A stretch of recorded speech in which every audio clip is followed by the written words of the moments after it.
রাজশাহীর পদ্মা নদীতে নৌকাডুবির ঘটনায় নিখোঁজ বাবা ও ছেলের মরদেহ 2 দিন পর উদ্ধার করেছে নৌ পুলিশ।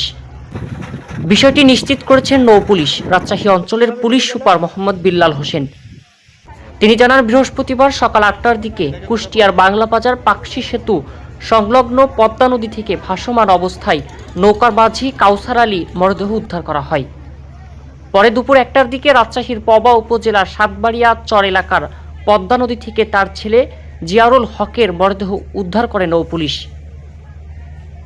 জানায়, গত 2 দিন ধরে স্থানীয় ফায়ার সার্ভিসের ডুবুরি দলের সহায়তায় ব্যাপক অনুসন্ধান চালানো হয়। প্রবল স্রোতের কারণে মরদেহ দুটি ঘটনাস্থল থেকে অনেক দূরে ভেসে যায়। উদ্ধার শেষে মরদেহ দুটি কাটাখালী থানার শ্যামপুর শান্তিনগর এলাকায় তাদের পরিবারের কাছে হস্তান্তর করা হয়েছে।